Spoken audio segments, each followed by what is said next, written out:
Hey, so this video is going to be for those that are sober, that are thinking about getting sober, that aren't sober, or just want, a better lifestyle. It's also a good video for everyone to know because then you can know what to not ask your sober friends or how to handle those situations. So, first, just a little bit more background about me. I'm 3.5 years sober, and it's truly been something that has changed my life, and I have to speak about it because I am compelled to tell my story so I can help someone else, so I can really spread that type of positivity for those that have, addiction problems, those in the LGBTQ community, or those just really struggling with, trauma and past experiences and how to cope. So I've learned a lot in this sober journey, and I continue to learn every day. I really value in myself that I'm a good student and I love to learn.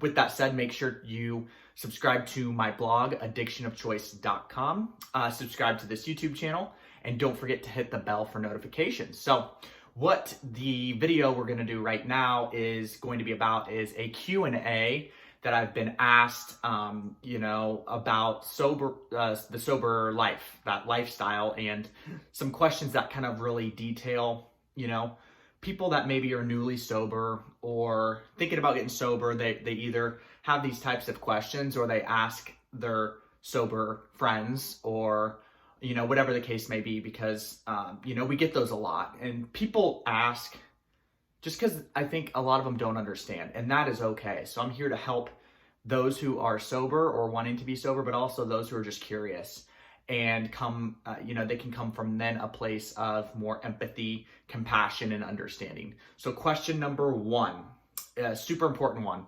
is how do you deal with cravings and how do you handle stressful situations? So I think if you really pay attention to the behaviors of why you drank, then you can really evaluate that a little bit more. It depends on the person.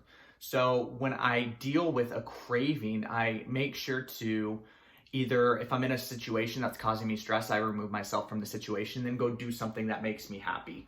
Whether it's go to the gym or go for a walk or listen to a book or a podcast or take a bath or get in the sauna, something almost in the realm of self-care because it just makes me feel better. It's a way to de-stress without, my old habit was go get a bottle of wine, check out the alcohol content and drink it. Yes, I checked out the alcohol content to see how much was in it because I wanted the strong stuff. So you have to reform your habits and your behaviors and evaluate why are you craving and how are you going to deal with it. It could be getting in some good old therapy. There's so many different ways to do it, but make sure you develop healthy habits and a healthy outlet. The next question, sorry, I'm looking at my notes, this is a good one because if you are sober or not or whatever, you're going to hear this, I guarantee it, is so you can't just have one drink. The answer to that is no, I can't. If I could, I wouldn't be in the position I was in. If I could, then I probably would still be drinking. But what I couldn't do is I couldn't manage it.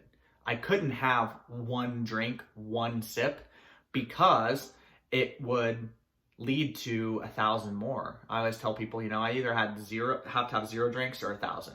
There's no like, hey, let me have a drink with dinner. It's not how it works for someone that struggles with addiction or has an alcohol dependency. It's because they always want more. That one will lead to a second, which will lead to 10 more. That's how it works. So no, I can't just have one. It's a great question. The next one is, so you're like boring, right? So what I'm going to say to that is I, as a person, am not boring. However, I choose to participate in very boring activities, which is really no activities. It's just the lifestyle that I've adopted, and I enjoy it. I enjoy staying home. I enjoy working on these videos for you. I enjoy writing my blogs for you. I enjoy building, strong connections and relationships and learning and reading. I like the boring activities. Now, on the flip side, if you're getting sober and you struggle with this and you like the social interaction, just interact in a social manner with people that fit your new lifestyle or people that are understanding of your new lifestyle. You know, have game nights, go to places that don't involve alcohol. You have to change your behaviors, your outlets, your persons, your places, your things to really fit into this lifestyle. And that goes for the case of any lifestyle, whether it's not being sober or not. You know, example, being healthy. Let's say you want to lose weight or be healthy. You have to change your environment. You have to be around people that support it. You have to go to the environments that are conducive to that lifestyle. And it's just something you have to do. And I'll tell you, if it's that important to you, you'll do it. And I promise you, it is worth it. So change your environment and you can change your life and really adapt this new lifestyle. And then the last question, which is a really good one as well, is how do I know if I drink too much? And then also part 2 of that question is, what do I do about it? What's the first steps? So with alcoholism and addiction, only you can really diagnose. Like, you could, of course, a doctor can tell you if you have a problem, but you have to diagnose it almost with yourself, because if you're not willing to accept it, you cannot change it. So with me, I knew it was a problem. I said to myself, Sam, this is an issue and you have to change it. You have to stop. Otherwise, you're not going to get the things you want, or your life is going to end early. And that was something I didn't want to do. So I knew I had to change it. You have to kind of self-diagnose yourself. Now, how I knew it was a problem, back to my previous question, was I could not control it. I knew I was doing things that were not appropriate for alcohol. It wasn't a healthy relationship. And I knew that. So I first admitted it to myself, and then I took the first step. The first step was admitting it to yourself and then changing your behavior to stop doing it. And then I think the second step, really important, is letting someone know. Being accountable. You have to tell someone that's close to you, maybe someone that's been concerned about you. I went to my family and listen, this is the last time, I'm never drinking again. And I know that's such a strong statement. And maybe it's, I'm not drinking today, because you take it, one day at a time, one small step at a time. But I said, hey, I'm not doing this anymore. Please support me. They supported me. You only need a few people close to you. And then after I had some time under my belt, about 6 months, then I almost announced it to the world via social media, because I didn't want to do something and then stop doing it and then look like a failure. And this time I was ready. And I knew I needed to do it. So after I had some time under my belt, I almost built that confidence. Like, I got this. I'm speaking it into existence, and this is the life I'm going to lead. And this year I'll have 4 years, almost 4 years. It's crazy how time has flown by. But once again, it's brought me so much joy, happiness, really great mental capacity, really learning how to deal with anxiety, and really changing how you think and your thought patterns. And I promise you, it's tough, it's challenging, but it's worth it. It's brought me so many things I would never go back to any other way.